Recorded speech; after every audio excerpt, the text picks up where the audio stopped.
नमस्कार प्रशिक्षणार्थ्यांनो. ITI इलेक्ट्रिशियनच्या second इयरच्या सर्व विद्यार्थ्यांचं आजच्या या खास सेशनमध्ये खूप खूप स्वागत आहे. आज आपण DC मशीन या चॅप्टरमधील लेसन नंबर 2 म्हणजेच working principle of DC generator या अतिशय महत्त्वाच्या विषयावर सविस्तर चर्चा करणार आहोत. हे स्पष्टीकरण खास तुमच्या आगामी प्रॅक्टिकल आणि निमी असेसमेंटसाठी पाया भक्कम करण्याच्या उद्देशाने तयार केला आहे. चला तर मग लगेच सुरुवात करूया. आजच्या या सेशनमध्ये आपण DC जनरेटरची ओळख, फॅराडेचे इलेक्ट्रोमॅग्नेटिक इंडक्शनचे नियम, डायनॅमिक EMFचं सूत्र, फ्लेमिंगचा उजव्या हाताचा नियम, कम्युटेटरचे कार्य आणि शेवटी काही महत्त्वाचे सराव प्रश्न पाहणार आहोत. चला तर मग सर्वात आधी DC जनरेटरची थोडक्यात ओळख करून घेऊया. आता तुमच्या स्क्रीनवर दिसणाऱ्या या डायग्रामकडे बघा. DC जनरेटर म्हणजे नक्की काय, तर हे एक असं यंत्र आहे जे ऊर्जेचं एका रूपातून दुसऱ्या रूपात रूपांतर करतं. सोप्या भाषेत सांगायचं तर समजा एखादं शक्तिशाली डिझेल इंजिन आहे जे या जनरेटरला फिरवण्यासाठी प्रचंड यांत्रिक ऊर्जा म्हणजे मेकॅनिकल एनर्जी देतं. मग जनरेटर काय करतो तर तो याच फिरणाऱ्या गतीचं थेट आपल्याला वापरता येईल अशा इलेक्ट्रिकल एनर्जीमध्ये म्हणजेच विजेमध्ये रूपांतर करतो. हे एकदम सिंपल. पण ही प्रत्यक्ष फिरण्याची क्रिया विजेमध्ये कशी बदलते हे समजून घेण्यासाठी आपल्याला फॅराडेचे इलेक्ट्रोमॅग्नेटिक इंडक्शनचे नियम पाहावे लागतील. फॅराडेचा इलेक्ट्रोमॅग्नेटिक इंडक्शनचा पहिला नियम अतिशय सोपा आहे. हा नियम सांगतो की जेव्हा एखादा वाहक म्हणजेच कंडक्टर एखाद्या चुंबकीय क्षेत्रात फिरतो आणि त्या चुंबकीय रेषांना छेदतो तेव्हा त्या कंडक्टरमध्ये इलेक्ट्रोमोटिव्ह फोर्स म्हणजेच EMF निर्माण होतो. याची कल्पना तुम्ही शेतात विळाने गवत कापल्यासारखी करू शकता. जसा विळा गवताला कापतो अगदी तसंच इथे तो कंडक्टर अदृश्य चुंबकीय रेषांना कापतो आणि त्यातून विजेची निर्मिती होते. आता या आकृतीमध्ये बघा, एक कंडक्टर उत्तर आणि दक्षिण ध्रुवांच्या बरोबर मध्यभागी ठेवलेला आहे. जेव्हा हा कंडक्टर प्रत्यक्ष फिरतो आणि त्या दोन ध्रुवांमधल्या अदृश्य चुंबकीय रेषांना छेदतो तेव्हाच तिथे EMF तयार होतो. हेच कोणत्याही जनरेटरचं मुख्य रहस्य आहे. पहिला नियम सांगतो की वीज निर्माण होते, पण फॅराडेचा दुसरा नियम आपल्याला सांगतो की ती वीज नेमकी किती प्रमाणात तयार होईल. एकदम सोप्या भाषेत सांगायचं तर या चुंबकीय रेषा जितक्या जास्त वेगाने कापल्या जातील तितक्याच जास्त प्रमाणात वीज किंवा EMF निर्माण होईल. म्हणजे वेग जास्त तर वीजही जास्त. इथे दिसणाऱ्या समीकरणावरून तुमच्या लक्षात येईल की EMF हा बदलणाऱ्या फ्लक्सच्या दराच्या समप्रमाणात असतो. याचंच एक भारी आणि प्रॅक्टिकल उदाहरण म्हणजे लहान मुलांच्या खेळण्यातली मोटर. आठवून बघा, जर त्या मोटरचं शाफ्ट आपण बोटांनी हळू फिरवलं तर त्याला जोडलेला छोटा बल्ब अगदी अंधुक लागतो. पण जर तेच शाफ्ट जोरात फिरवलं तर तोच बल्ब अगदी लख्ख प्रकाश देतो. कारण बदलण्याचा दर वाढला की विजेचं प्रमाण वाढतं.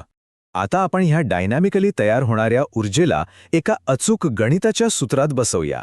डायनॅमिकली इंड्युस्ड EMFमध्ये नक्की काय होतं तर यामध्ये चुंबकीय क्षेत्र स्थिर असतं आणि कंडक्टर त्यामध्ये फिरत असतो. DC जनरेटरमध्ये हेच तंत्र वापरलं जातं. लक्षात ठेवा, हे AC ऑल्टरनेटरपेक्षा वेगळं आहे. ऑल्टरनेटरमध्ये कंडक्टर स्थिर असतो आणि चुंबकीय क्षेत्र फिरतं.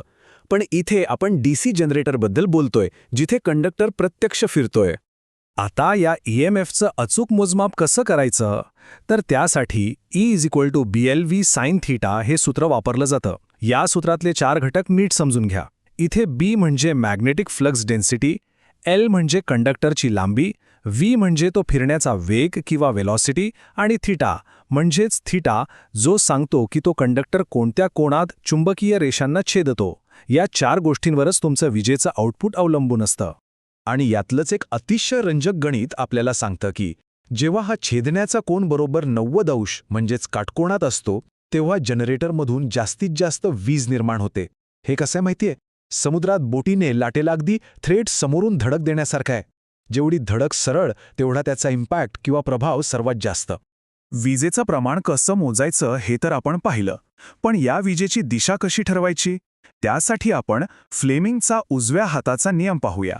जनरेटरमध्ये तयार होणाऱ्या विजेची दिशा शोधण्यासाठी फ्लेमिंगचा उजव्या हाताचा नियम हा एक युनिव्हर्सल टूल आहे. या डायग्राममध्ये दाखवल्याप्रमाणे तुम्हाला तुमच्या उजव्या हाताचा अंगठा, तर्जनी म्हणजेच पहिलं बोट आणि मधलं बोट एकमेकांना काटकोनात म्हणजेच परपेंडिक्युलर धरायचे आहेत. आता हे प्रॅक्टिकली करून बघा. या नियमानुसार अंगठा कंडक्टरच्या फिरण्याची दिशा म्हणजेच मोशन दर्शवतो.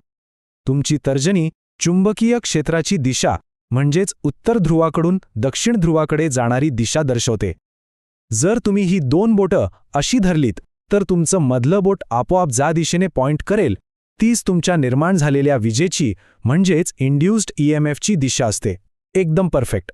पण ही तयार झालेली वीज थेट वापरण्यापूर्वी तिला एका अत्यंत महत्त्वाच्या मेकॅनिकल भागातून जावं लागतं.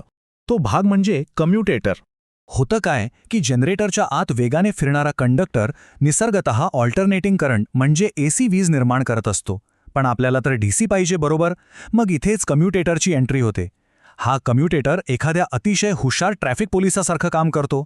तो वेगवेगळ्या दिशांनी येणाऱ्या या फ्लक्च्युएटिंग AC करंटला एकत्र करून एकाच सुरळीत आणि एकतर्फी DC हायवेमध्ये बदलून टाकतो. एकदा का आपल्याला हा स्थिर आणि एकाच दिशेने वाहणारा DC करंट मिळाला की त्याचे असंख्य प्रॅक्टिकल उपयोग होतात. अगदी साध्या सायकलच्या चाकावर चालणारा, रात्रीच्या वेळी उजेड देणारा डायनॅमो असो किंवा औद्योगिक स्तरावर चालणारी हेवी ड्युटी इलेक्ट्रोप्लेटिंग प्रक्रिया असो, या सर्व ठिकाणी आपला हाच DC जनरेटर अत्यंत महत्त्वाची भूमिका बजावत असतो. चला तर मग आत्तापर्यंत जे काही शिकलो ते एकदा पक्क करण्यासाठी आपण एक छोटीशी उजळणी आणि काही सराव प्रश्न पाहूया. हा स्क्रीनवर दिसणारा क्विक रिव्हिजन मॅट्रिक्स आपल्या संपूर्ण सेशनचा सारांश आहे. कायम लक्षात ठेवा, मूलभूत तत्व हे फॅरेडेच्या नियमांवर आधारित आहे. अचूक व्होल्टेज मोजण्यासाठी E बराबर BLV sin θ हे डायनॅमिक EMFचं सूत्र वापरायचं आणि प्रवाहाची दिशा शोधण्यासाठी फ्लेमिंगचा उजव्या हाताचा नियम वापरायचा. हा तक्ता डोक्यात अगदी फिट बसून घ्या. आता निमी असेसमेंटच्या दृष्टिकोनातून एक महत्त्वाचा प्रश्न पाहूया. DC जनरेटरचे मूलभूत कार्यतत्व काय आहे? थोडा विचार करा. आपण सेशनच्या अगदी सुरुवातीलाच हे पाहिलं होतं. याचं अचूक उत्तर आहे फॅरेडेचे इलेक्ट्रोमॅग्नेटिक इंडक्शनचे नियम. आणि दुसरा हमखास विचारला जाणारा प्रश्न, डायनॅमिकली निर्मित EMF मोजण्याचं अचूक सूत्र कोणतं? आताच आपण फ्लक्स डेन्सिटी, लांबी आणि वेग यांची चर्चा केली होती. त्यामुळे याचं थेट आणि अचूक उत्तर आहे E = BLV sin θ व्होल्ट्स. हे सूत्र परीक्षेत नक्की लक्षात ठेवा. आता आजचं हे स्पष्टीकरण संपवताना एका अतिशय भारी आणि विचार करायला लावणाऱ्या तथ्यावर आपण थांबूया. मित्रांनो, DC जनरेटर आणि DC मोटर यांची आतली भौतिक रचना अगदी 100% सारखीच असते. हे ऊर्जेचं एक अखंड चक्र आहे. जर तुम्ही यंत्राला यांत्रिक ऊर्जा दिली तर ते जनरेटर म्हणून वीज देतं, आणि जर तुम्ही त्याला वीज दिली तर ते मोटर म्हणून यांत्रिक गती देतं. फक्त इनपुट आणि आउटपुटची अदलाबदल होते.